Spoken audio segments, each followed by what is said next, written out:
செந்தில வடிவேலுவும் கதிரும் கேலி பண்றாங்க. அந்த அற்புதமான காட்சிய பாக்குறதுக்கு நான் இல்லாம போயிட்டேனேன்னு ரொம்ப ஃபீல் பண்றாங்க.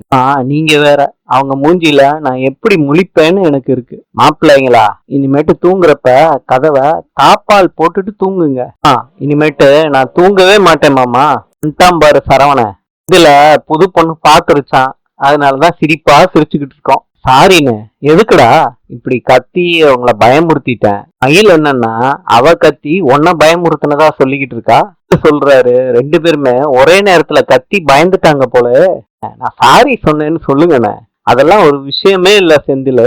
அதானா நான் ஒரு விஷயம் கேள்விப்பட்டேனே, அந்த பிள்ளைதான் அம்புட்டு வேலையும் செஞ்சுச்சு போலவே. ஆமாமாமா, மயிலு தான் எல்லாம் செஞ்சிருக்கு. மாமா வந்த அடுத்த நாள் எல்லா வேலையும் இழுத்து போட்டு செஞ்சிருக்கா. பார்க்கும்போது எனக்கு ரொம்ப சந்தோஷமா இருக்கு மாமா. மத்த எல்லா வேலையும் செய்யட்டும், நாங்க எதுவும் சொல்லல. ஆனா எழுப்பி விடுற வேலையை மாத்திரம் செய்ய வேணாம்னு சொல்லுன்னு. இல்ல, அவங்க வீட்டுல லேடிஸா தான் இருக்காங்க, அதனால பசங்க எப்படி இருப்பாங்கன்னு அவங்களுக்கு தெரியாதுல்ல. இப்ப தெரிஞ்சிருக்கும்லண்ணே. சரிடா, நான் சொல்லிடுறேன். கல்யாண நாள் அன்னைக்கே சுவாரஸ்யமா நடந்துருச்சு. கல்யாண ராத்திரி எப்படி நடந்துச்சு மாப்பிள்ள? ஐய விடுமாமா, நான் போகணும். சொன்னது கேட்டிருப்பேல்ல, சொல்லுடா. சொல்ல முடியாது மாமா, சொல்லிதான்டா ஆகணும். சொல்லு. வயசு இம்புட்டு ஆகுது, அடுத்த ஃபர்ஸ்ட் நைட்ல என்ன நடந்துச்சுன்னு கேக்குறியா மாமா? உனக்கு வெக்கமா இல்ல? குண்டலமா கமண்டலமான்னு கூட வித்தியாசம் தெரியாம போன மாசம் சன்னியாசம் வாங்கிட்டு இந்த மாசம் கல்யாணம் பண்ணிட்டு வந்து நிக்கிறியே, உனக்கு வெக்கமா இல்லையா சரவணா? ஆனா பதில் சொல்லு மாமா. சரி, நான் உன்னை கேட்டேன், நீ உன்னை கேட்ட, அதுக்கு இதுவும் சரியா போச்சு. ஆனா நான் அதுக்கு முன்னாடி கேட்டேனே, அதுக்கு பதில சொல்லு. நைட்டு என்ன நடந்துச்சு மாமா? அதெல்லாம் சொல்ல முடியாது. சொல்லுடா. வேற ரூமுக்குள்ள தள்ளி விட்டீங்களா? நான் உள்ள போனேன்னா போன உடனேயே மயில் முகத்தை பாக்குறதுக்கு வெக்கமா இருந்துச்சா? நின்னு மயில் கிட்ட எல்லாத்தையும் சொன்னேன். அவன் மயில் அசதியில நல்லா தூங்கிட்டு இருந்தா. நீங்க எழுப்பி மனசுல உள்ளதெல்லாம் சொல்லிருக்கலாமே. அது எப்படா தூங்குறவங்கள எழுப்புறது? லைட் ஆஃப் பண்ணிட்டு நானும் படுத்து தூங்கிட்டேன். அவ்வளவுதானா? அவ்வளவுதான் மாமா. போடா, சும்மா கதையை கேட்கலான்னு நினைச்சேன், இப்படி ஏமாத்திட்டிய சரவணா. சரவணா, அந்த பிள்ளை உன்னை என்ன நினைக்கும்? அப்படிலாம் நினைக்க மாட்டாங்க மாமா. அண்ணனை பயமுறுத்தாத. நீங்க பயங்கரமான ஆளு மாமா. இப்ப கல்யாணம் முடிஞ்சிருச்சு, கடையை திறக்கணும். அதை திறக்காம அண்ணனை வச்சு ஜாலி பண்ணிக்கிட்டு இருக்கேன் மாமா. அந்த வேதனையை மறக்கிறதுக்கு தான் என்னென்னமோ பேசிக்கிட்டு இருக்கேன் போல இருக்கு. ஐயோ, கடைக்கு போகணுமே. போனா நீ வேலைக்கு போலையாடா? எனக்கு இன்னைக்கு லீவு மாமா. ஜாலிடா, கொடுத்து வச்சவன் சொல்றாரு. உங்களுக்கும் கல்யாணம் ஆகும் மாமா. அப்போ உங்களுக்கு லீவ் வாங்கி கொடுத்து உங்களை ஹனிமூன் அனுப்ப வேண்டியது ஏன் பொறுப்பு மாமா. இல்ல, கேக்குறதுக்கே ஜில்லுன்னு இருக்குடா. பாண்டியன் கிட்ட போன்ல கஸ்டமர் பேசுறாரு. பையன் கல்யாணத்துக்காண்டி தான் லீவ் விட்டோம், இன்னைக்கு ஜாமான்லாம் அனுப்பி விட்டுறோம்னு சொல்றாரு போன்ல. மச்சான், இன்னைக்கு கடை திறக்க போறோமா? அப்பனா திறக்க வேணாமாடா, பூட்டியே வைப்போமா? நான் அப்படி சொல்லல மச்சான். பூமதி சொல்றாங்க, மறு வீட்டுக்கு போயிட்டு வந்துட்டு கடையை திறக்கலாமேங்க. வீட்டுக்கு நம்மளா போறோம்? சரவணனும் அந்த பிள்ளையும் தானே போறாங்க. கடையை திறக்கிறதுக்கும் என்ன சம்பந்தம் இருக்கு? என்னங்க, வண்டிக்கு சொல்லலையா? நான் உன்கிட்ட சொன்னேனேடா வண்டிக்கு. மச்சான், நான் செந்தில் கிட்ட சொல்லிட்டேன். செந்தில், மறு வீட்டுக்கு வண்டிக்கு சொல்லிட்டேல்ல? நான் சொல்லிட்டேன் மாமா. 11 மணிக்கு வண்டி வந்துடும். அது நான் கடைக்கு போயிட்டு வந்துடுறேன். இல்ல, எதுக்கு பதறி போய் வர்றீங்க? நீங்க கடைக்கு கிளம்புறீங்களா? நேரமாச்சுலம்மா. ஆமா, சாப்பிடாமையா போவீங்க? இல்லம்மா, நாங்க எப்பயும் கடைக்கு போயிருவோம். 9 மணி வாக்குல சமைச்சு எடுத்துட்டு வருவா, அப்புறம் தான் நாங்க சாப்பிடுவோம். அம்மா, அது முடியும், உங்களுக்கு பசிக்காதாமாம்மா? கிளம்பும் போதே சூடா இட்லி சாப்பிட்டு போனா நல்லா தானே இருக்கும். ஒன்னும் வேணாமா, பழக்கமாயிருச்சுல்ல. மாமா, சாப்பிட்டு போங்க மாமா, பசிக்க போகுது. நீங்க அப்படியே உட்காந்துருங்க, நான் டிஃபன் எடுத்துட்டு வந்துடுறேன். மாமா, சாப்பிடுங்க. இல்ல, இந்த மாதிரிலாம் அப்பா சாப்பிட்டு பழக்கம் இல்ல, இனிமேட்டு பழகிக்க வேண்டியதானே மாமா. இப்படி ஒரு டேஸ்டான இட்லிய என் வாழ்நாள்ல சாப்பிட்டதே இல்லப்பா. சாம்பார் சட்னி எல்லாம் போட்டி போட்டுக்கிட்டு என்னைய சாப்பிடு என்னைய சாப்பிடுன்னு சொல்லிக்கிட்டே இருக்கே. நல்லா இருந்துச்சுமா, நான் கையை கழுவிட்டு வந்துடுறேன். மாமா, கையை காட்டுங்க மாமா. இப்படியே வா. சரிம்மா. நீங்க கடைக்கு கிளம்புறீங்கன்னா விருந்துக்கு வரலையா மாமா? பூமதி சொல்றாங்க, அப்படி எல்லாரும் போய் பழக்கம் இல்லம்மா. நீங்க 2 பேரும் போயிட்டு வாங்க, நாங்க 2 பேரும் மாத்திரம் எப்படி போறத சொல்றாங்க. அப்பனா நீங்களும் போகாதீங்க, அவ்வளவுதானே? நீயும் சரவணனும் போறதுல என்ன பிரச்சனை? மாமா, எல்லாரும் வருவாங்கன்னு வீட்டுல எதிர்பார்த்துக்கிட்டு இருப்பாங்க. உங்க அப்பா அம்மாவுக்கு தெரியும், அதெல்லாம் நல்லா இருக்காதுப்பா. வேண்டாம். ஒண்ணு பண்ணு, அரசிய வேணா கூட கூட்டிட்டு போ. அரசி, நீ போயிட்டு வரியாமா? சரிப்பா, நான் போயிட்டு வரேன். காலேஜ கட் அடிக்கணும்னா எங்க வேணாலும் போவ அரசி. அப்பனா கதிரு, நீ போக மாட்டியா? நாங்க 3 பேரும் தான் போறோம்மா, வேற யாரும் வரமாட்டாங்களா? நீ கூட போயிட்டு வாவ. மாமா, நானா? வேணாம் மாமா. பா, ஆபீஸ்ல எனக்கு முக்கியமான வேலை இருக்கு மாமா. ஒரு நாள் லீவு போடலாம்லப்பா. ஏற்கனவே நான் நிறைய லீவு போட்டேன் மாமா, இனிமேட்டும் லீவு போட முடியாது. என்னப்பா நீ, வீட்டுல ஒரு விசேஷம்னா லீவ் போடலாம்ல, இதுல என்ன தப்பு இருக்கு? இது ரொம்ப அவசியம்னா எடுத்துக்கலாமாமா. லீவு நிறைய போட்டா வேலை போயிரும்பா மீனாவுக்கு. அதெல்லாம் ஒரு நாள் லீவ் எடுக்கலாம், கேட்டு பாருப்பா. வடிவேலு சொல்றாரு, உடம்பு சரியில்லை நிக்க முடியலன்னு. சொன்னாலும் லீவு கொடுக்காத மளிகை கடை இருக்கும்போது கவர்மெண்ட் ஆபீஸ்ல எப்படி லீவு கொடுப்பாங்க? மீனாவால லீவ் எடுக்க முடியாட்டி செந்தில போக சொல்லு. கடையில நல்லா டெலிவரி குமிஞ்சிருக்குன்னு குமரேசன் தாத்தா சொன்னாரு. ஆனா போலாட்டி டெலிவரிக்கு யாருப்பா போறது? நாளைக்கு பாத்துக்கலாம். ஏங்க, மீனா போகாம செந்தில் போனா நல்லாவா இருக்கும்? ஓடியாதாங்க போகணும். இல்லாட்டி கதிரும் ராஜ்யம் போகட்டுமே. அங்க போல. அத்தை, நாங்க எதுக்கு அத்தை இல்ல சொல்றாங்க? ஏன் யாருமே எங்க வீட்டுக்கு வரமாட்டேன்னு சொல்றீங்க? எங்க வீட்டுக்கு வர உங்களுக்கு பிடிக்கலையா என்ன? இல்லக்கா, கொஞ்சம் கூச்சமா இருக்கு. இவங்க 3 பேருமே போயிட்டு வரட்டுமேமா. நீயும் வாவ, போயிட்டு வந்துடலாம். அக்கா, நீங்க வாங்கக்கா.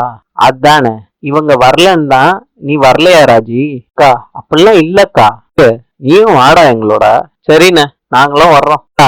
பூரா சின்ன பிள்ளைகளா போகுதுங்க, பெரிய மனுஷங்க யாராவது போக வேணாமா? பெரிய மனுஷங்கன்னா அவரு கடைக்கு போகணும். அவரு கடைக்கு போகாம நானும் போக முடியாது. நான் சின்ன பசங்களை மாத்திரம் தானே அனுப்ப முடியும். அக்கா, வீட்டுல எந்த பெரிய மனுஷங்களும் இல்லையா? ஏன்கா, நான் இல்லையா? சிரிக்கிற? போனா கடை யாரு பாத்துக்கிறது? வேண்டிதான் சிரிக்கிறியா நீ? சத்தியமாடா? சத்தியமா? நீ போயிட்டு வாடா. நெசமாவா சொல்றீங்க? கூட போயிட்டு வாடா. இல்ல, நம்ம வீட்டுல இருந்து 4 பேர் வர்றாங்க. போதுமாமா? போதுமாமா. கோமதி, நான் கடைக்கு கிளம்புறேன். இத்தனை வருஷத்துல எத்தனை ட்ரிப்பு நான் இட்லி அவிச்சு கொடுத்துருப்பேன். ஒரு வாட்டியாவது இட்லி நல்லா இருக்குன்னு உன் மாமனாரு சொல்லியிருக்காரா? புது மருமக மனசு நோக கூடாதுன்னு பாராட்டி இருப்பாரு மாமா. நீங்க பெருசா எடுத்துக்காதீங்க, விட்டு தள்ளுங்க அத்தை. ஆமா, என்ன தவிர எல்லாரையும் உன் மாமனாரு பாராட்டுவாரு. என்ன மயிலு, கிளம்பிட்டியா? இன்னும் கிளம்பலாமா, இன்னும் ட்ரெஸ் தாமா பண்ணிக்கிட்டு இருக்கேன். நீயும் மாப்பிள்ளையும் தானே வர்றீங்க? ஆமா, அத சொல்றதுக்கு தான் போன் பண்ணேன். 4 பேரோட சேர்ந்து வர்றேம்மா. 6 பேரா மயிலு? ஆமாம்மா. படம்லாம் ரெடி பண்ணிருமா? தாராளமா நான் ரெடி பண்றேன்டி. வீட்டுக்கு உங்களை தனியா அனுப்பிச்சு வச்சா அதான் என்னவா? மாமா தான் எங்க 6 பேரையும் போயிட்டு வான்னு சொன்னாங்க. அந்த நகை விஷயத்த மறந்துடாத. எந்த நகைம்மா? மயிலு, கல்யாணத்துக்கு போட்ட நகை. விடாம எல்லாத்தையும் போட்டுட்டு வந்துரு. கவரிங் நகையெல்லாம் இங்க லாக்கர்ல வைக்கலாம். நான் எல்லா நகையும் போட்டுட்டு வந்துடுறேன். கிளம்புன உடனே ஒரு போனை போடு, நான் சமையல் வேலையை பார்க்கணும். சரிம்மா, போனை வச்சிடுறேன். சொல்றாங்க குழலி கிட்ட, மறு வீட்டுக்கு போறப்ப ஒரு சாதாரணமான செயின் போட்டுட்டு வர முடியாதா குழலி? ஆமா, மறு வீட்டுக்கு சாதாரணமா இருக்க வேண்டியதானே, எதுக்கு இம்புட்டு நகை போட்டிருக்காங்க? மயிலு, யார சொல்ற? நான் மயில தான் சொல்றேன். அம்மா தான் போட்டுட்டு வர சொன்னாங்க குழலி. இல்ல, தினசரி இம்புட்டு போன நகைய கழுத்துலயும் கையிலயும் மாட்டிக்கிட்டு போனா என்ன நினைப்பாங்க தெருவுல? இல்லாம ஊர்ல திருட்டு பைய ஜாஸ்தி, செயினா அத்துக்கிட்டு போயிட்டாங்கன்னா குழலி இப்படி பயமுறுத்துற? சும்மா இருங்க மாமா, நான் ஊர் உலகத்துல நடக்காதையா சொல்லிக்கிட்டு இருக்கேன். நீ என்ன பண்றன்னா நகை எல்லாத்தையும் கழட்டி வச்சுட்டு போயிரு. குழலி, ஏன்பா நகைய கழட்ட சொல்லிக்கிட்டு இருக்க? ஒரு சேஃப்டிக்கு தான்ப்பா சொன்னேன். போட்டுட்டால, இப்ப கழட்டி வைன்னு சொல்ல முடியுமா? அம்மா, நான் நல்லதுக்கு தாம்மா சொல்றேன். நீ நகையெல்லாம் இருக்கட்டுமே. என்னம்மா, வீட்டுல கழட்டி வச்சுட்டு போக பயமா இருக்கா? ஐயோ, அப்படிலாம் இல்ல. நீ எடுத்துட்டு போயெல்லாம் வித்துற மாட்டோம்மா. நான் அப்படி சொல்லல, பின்ன வேற எப்படி? அம்மா கேட்பாங்க, கேட்டா வீட்டுல இருக்குன்னு சொல்லு, புரிஞ்சுப்பாங்க. சொல்றத கேளுப்பா. மறு வீடு போறப்ப நகையெல்லாம் போட்டுட்டு தான் போகணும், அதான் முறை. உங்களுக்கு வெளி உலகமே தெரிய மாட்டேதுப்பா. நகையை அத்துட்டு போனா பரவாயில்ல, மயிலுக்கு ஏதாவது ஆயிடுச்சுன்னா கிளம்புறப்ப என்னக்கா பேச்சு இது? கதிரு, ஒரு பாதுகாப்புக்கு தான்டா சொல்றேன். நீ நகையெல்லாம் கழட்டி வச்சுட்டு போமா. நான் பாத்துக்கிறேம்மா. சின்ன காரு தான் வந்திருக்கு, எப்படி 6 பேரும் போறதா? நீங்க 4 பேரும் போங்கடா. கதிரும் ராஜியும் பைக்ல வந்துருவாங்க. மயிலு எல்லா நகையும் குழலி கிட்ட கழட்டி கொடுத்துட்டாங்க. குழலி பாத்துக்கிட்டு இருக்காங்க நகையெல்லாம். இத வச்சு என்ன பண்ண போற? நான் கொண்டு போய் உள்ள வைக்கிறேன். 120 பவுன் இருக்கும் போல இருக்கே. நீ அவங்க அம்மா கிட்ட சொல்றாங்க மறு வீடுன்னு. உங்களுக்கு தெரியுமா செய்தி? மாறி வடிவு அத்தை சரவணனும் அவ பொஞ்சாதியும் மறு வீட்டுக்கு போறாங்க. அதானே செய்தி? பாவி, இங்க உட்கார்ந்துகிட்டு இருக்க, உனக்கு எப்படி விஷயம் தெரியும்? நாங்க சமயக்கட்டு ஜன்னல்ல பாத்துட்டு வந்துதான் தமுக்கமா உட்கார்ந்துகிட்டு இருக்கோம். இது ராஜிய பாத்தியா? பெரிய பொண்ணாட்டம் இருக்கால்ல. ராஜியும் கதிரையும் பாக்குறப்ப எனக்கு சுத்தி போடணும் போல தோணுது. கிட்ட போய் சொல்றது, அவங்களே போட்டுப்பாங்க அத்தை. அடிவு அவங்க பொண்ணை பத்தி ரொம்ப ஃபீல் பண்ணி பேசிக்கிட்டு இருக்காங்க. சக்திவேல் கேட்டுட்டு திட்ட ஆரம்பிக்கிறாரு. ஆகியும் மாப்பிள்ளையும் பொண்ணும் வந்துகிட்டு இருக்காங்க. அங்க எல்லாத்தையும் நிக்க சொல்லுங்க, நான் ஆலத்தி தட்டை எடுத்துக்கிட்டு வந்துகிட்டு இருக்கேன். ஐயும் வச்ச கண்ணு வாங்காம உன் பொண்ணையே பாத்துக்கிட்டு இருக்க. ஆலத்தி எடுத்துட்டு உன் பொண்ணை கூட்டிட்டு போமா. மாப்பிள்ள எத்தனை நாள் லீவ் போட்டிருக்கீங்க? மாமா 1 வாரம் லீவ் போட்டிருக்கேன் மாமா. இல்ல சொந்தக்காரங்க வீட்டுக்கெல்லாம் விருந்துக்கு போகணுமே, 1 வாரம் போதுமா? எல்லாம் போதுமாமா. இல்ல உன் புடவை எல்லாம் எடுத்து வச்சிருக்கேன், உள்ள வந்து பாத்துற. அதெல்லாம் நான் அப்புறம் பாத்துக்கிறேன். நீ வா மயிலு. நான் என்ன சொன்னா, நீ என்ன பண்ணிட்டு வந்து நிக்கிற மயிலு? அது ஒரு பெரிய கதைமா அப்படின்னு எல்லாத்தையும் சொல்றாங்க. மயிலு எடை போட்டு பாக்கணும்னு கல்யாணத்தன்னைக்கே சொன்னவளாச்சே குழலி. இப்ப எடை போட்டு பார்த்தா என்னடி பண்றது? மயில் இப்படி இருக்க, உனக்கு சூதானமா நடந்துக்க தெரியாதா? அம்மா ஏற்கனவே நான் பதட்டத்துல இருக்கேன். அவங்க நகையை கழட்டுன்னு சொல்லும் போது நான் எப்படி தரமாட்டேன்னு சொல்ல முடியும்? எனக்கும் பயமாதான் இருக்கு. இப்ப என்னம்மா பண்றது? குழலி கேட்கும்போது, உன் மாமனார் உன் கூட இருந்தாரா? ஆமாம்மா இருந்தாங்க. அப்பனா ஏதாவது சொன்னாரா? ஆமாம்மா சொன்னாங்க. அப்பனா எந்த பிரச்சனையும் இல்ல. நான் கேக்குற, அவர்தான் நீதி நேர்மா நியாயம்னு பேசுறவராச்சே. அவர் இருக்கிறப்ப நகையெல்லாம் வெளியே போறதுக்கு வாய்ப்பே இல்ல. அம்மா என் மாமனாரு இப்படி பண்ண மாட்டாரு, இப்படிலாம் பண்ண மாட்டாருன்னு நினைக்காதரி. கரைப்பாரும் கரைச்சா கல்லும் கரையும். குழலி ஏதாவது பேசி உன் மாமனார் மனச மாத்தினாலும் மாத்திருவா. இந்த ட்ரிப் வரும்போது இப்படி நகை போடாம வராத, நகையை போட்டுட்டு வா, அப்பதான் லாக்கர்ல வைக்க முடியும். சரியா? சரிம்மா. ஆனா அவங்க கொடுப்பாங்களா? அதெல்லாம் உன் கையில இருக்குடி. நீ தான் எப்படியாவது பேசி போட்டுட்டு வரணும். சரியா? சரிம்மா. இல்ல பொய் சொல்லி கல்யாணம் பண்ணி வச்சிருக்கோண்டி, பார்த்து இருந்துக்க. இந்த வாழ்க்கை நிலைக்கிறதுக்கு நீ என்னென்னலாம் பொய் சொல்லணுமோ அதெல்லாம் பண்ணிதான் ஆகணும். அந்த வீட்டுல கொஞ்சம் தப்புனா கூட உன் வாழ்க்கை போயிரும். நம்ம வாழ்க்கை அதோ கதியா ஆயிரும். நீ பயமுறுத்தாத என்னைய. மாப்பிள்ளை வீட்டுக்காரங்க கிட்ட பேசிக்கிட்டு இருக்கப்ப கடன் கொடுத்தவங்க வந்திருக்காங்க. இவங்க யாரு? சொந்தக்காரங்களா? சொந்தக்காரங்கலாம் இல்ல, தெரிஞ்சவங்க. சொந்தக்காரங்களுக்கும் மேல. சின்னசாமி அண்ணன் அரிசி மண்டி வச்சிருக்காரு. அண்ணா வணக்கம்ண்ணே. உட்காருங்கண்ணே. நாங்க உட்கார வரல மாணிக்கம், ராஜதுரைய போய் பார்த்துட்டு தான் வந்திருக்கோம். ராஜதுரை ஊர்ல இல்லைன்னு நேத்தே வந்துட்டாங்களே. மாணிக்கம் அவங்க கிட்ட பணத்தை கொடுக்கலையாமே. நீ பணத்தை கொடுத்துரு, நானே கொண்டு போய் கொடுத்துட்டு வந்துடுறேன். நீங்க வாங்க, காத்தாட பேசலாம். மாணிக்கம் காத்தாட பேசலாம் நேரம் இல்லப்பா, சொந்தக்காரங்கெல்லாம் வந்திருக்காங்க போல. நீ பணத்தை கொடு, அப்புறம் பேசிக்கலாம். அடுத்த வாரம் கொடுத்துட்றேன்னு. என்னாச்சு? இந்த பணம் செலவாயிருச்சுண்ணே. வெளியே போய் பேசிக்கலான்னு வாங்கண்ணே. உன்னைய பத்தி நிறைய பேர் சொன்னாங்க, அதையும் மீறி நான் கொடுத்தேன் பாரு. என்னைய என்ன சொல்றேன்னே தெரியல. அடுத்த வாரமாவது பணத்தை கொடுத்துரு. என்னன்னு பணங்கிடம்லாம் பேசிக்கிட்டு இருக்காங்க. அவங்க பேசுற தோரணையே சரியில்லையே. நான் ஒண்ணும் இல்ல, விடுங்க. ஏன் கேக்குறேன்னா, நம்ம எல்லாரும் ஒரே குடும்பம் ஆயிட்டோம். எதா இருந்தாலும் எங்க கிட்ட சொல்லுங்களேன். பொண்ணை பெத்தவங்களுக்கு வர்ற சின்ன விஷயம்தான். எதா இருந்தாலும் என்கிட்ட சொல்லுங்க. நகையெல்லாம் அழிச்சு செஞ்சதுல கொஞ்சம் பணம் செலவாயி போச்சு. நகை செஞ்சவங்களுக்கு கொடுக்க பணம் இல்லாம போயிருச்சு. தான் இவர்கிட்ட கொஞ்சம் வாங்கி இருந்தோம். இதனால வந்து கேட்டுட்டு போறாங்க. பேசி புரிய வச்சு அனுப்பிட்டோம்.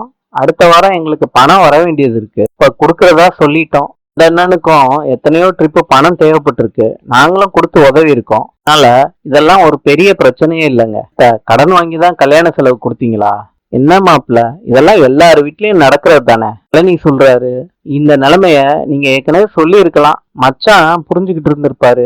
சம்மந்தி கிட்ட சொல்ற அளவுக்குலாம் இது பெரிய விஷயம் இல்ல, சின்ன விஷயம்தான். நாங்களே பாத்துக்கிறோம். நீ மாமா எம்பிட்டு பணம் கொடுக்கணும்? பாக்கியம் சொல்றாங்க 2 லட்சம் ரூபா தான். நாங்க பாத்துக்கிறோம் மாப்பிள்ள, இத பத்தி எல்லாம் யோசிக்காதீங்க. நீங்க எதுவும் தப்பா எடுத்துக்காதீங்க.